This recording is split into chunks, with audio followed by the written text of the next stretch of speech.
Anyway, you moved on. You went on B Cal for a wee while. That was when I was in England. Yeah. Right. Okay. It was when I hadn't actually emigrated by then. Right. I'd spent some time in Canada, and I played with the Toronto District with Ronnie Rollo, his band. Yeah.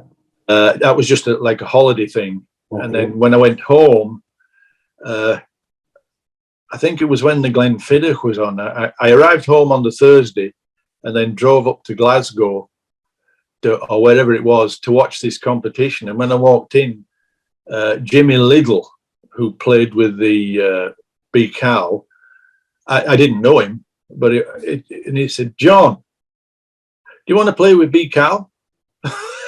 What? No, I don't know. Why?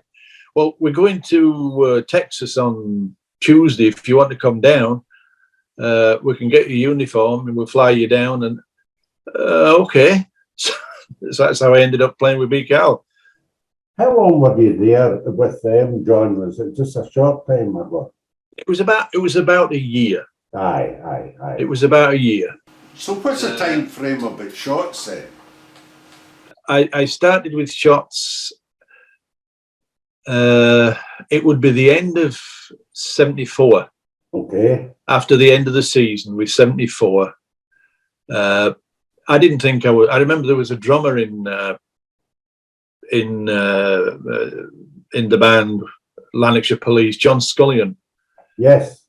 And he'd gone over to shots, and he said, "You got to come down and play with shots." I said, "I'm not good enough for that. I don't know what I'm doing." And he said, "No, you got to come down." I wouldn't go. And then finally he said to me, "All right, Tom's expecting you on Monday. Bring your pipes, come down early." Okay. So I went down and I had to play a few tunes, and I ended up in the band. And I was there from 74, and I think till the end of 4, 5, 6, 7, to the end of 77. That would be a good experience, with the McAllisters, and the shots were going very well at that point too, weren't they? They changed from wooden chanters to plastic chanters. Was that the Warmack things? Yeah. I remember that, aye. And he was using Warnock reeds initially, and then he started to make his own, didn't he? And I never saw him using Warnock. I only ever saw his own reeds. Aye, right. But that must have been before I got there. These reeds were very famous, the McAllister reeds. Yeah. And very hard. Aye, very hard.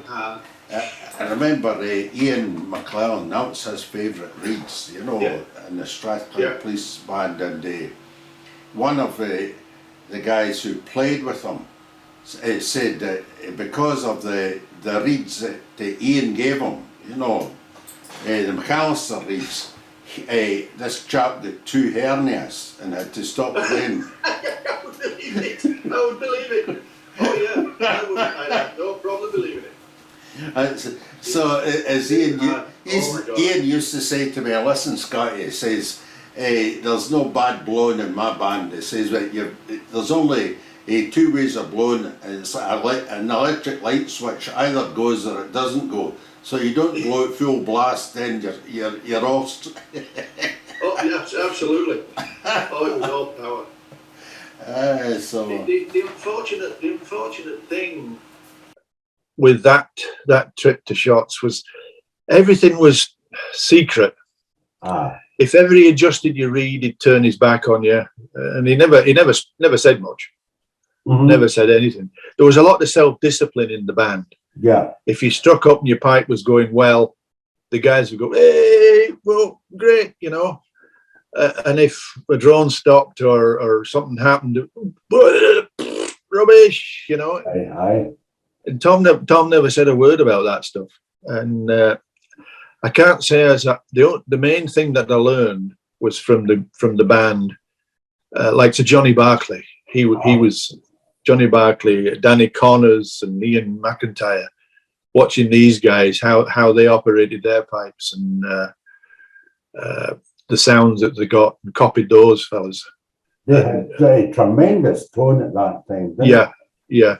great. No tape. There was never any tape on the chanters, so you had all the volume and all the hemorrhoids to go with it. But again, he had the facility to adjust instruments and the reeds and all that, so he had a greater latitude to match up. So it must have been easier for him, rather than the other bands, but not to use tape, because he had the ability, he had all these reeds and everything else that he could play about with. But certainly that gives you a volume if you've no tape on and all the rest of it. Oh, absolutely. And the big sheepskin bags, of course, and all that sort of stuff. Yeah. And cane, drum reeds. Cane reeds, sheepskin bags, the whole.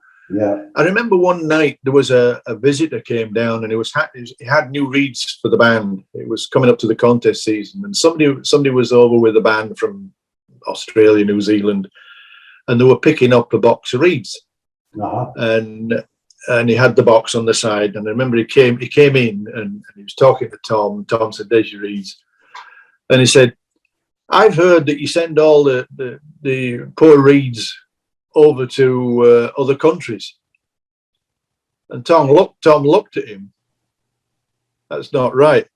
And immediately he took the box and he took all the reeds that he was going to give to the band, put them in the guy's box, and put the guy's reeds in the band right in front of him.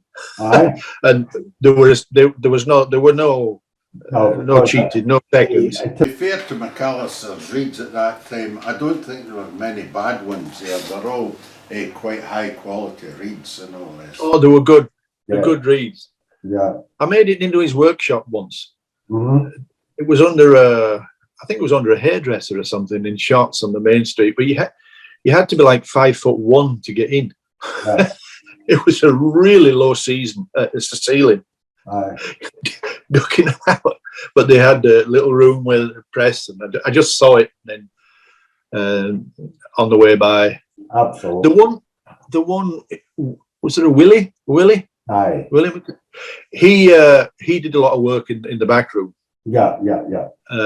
And then John assembled them. Yeah.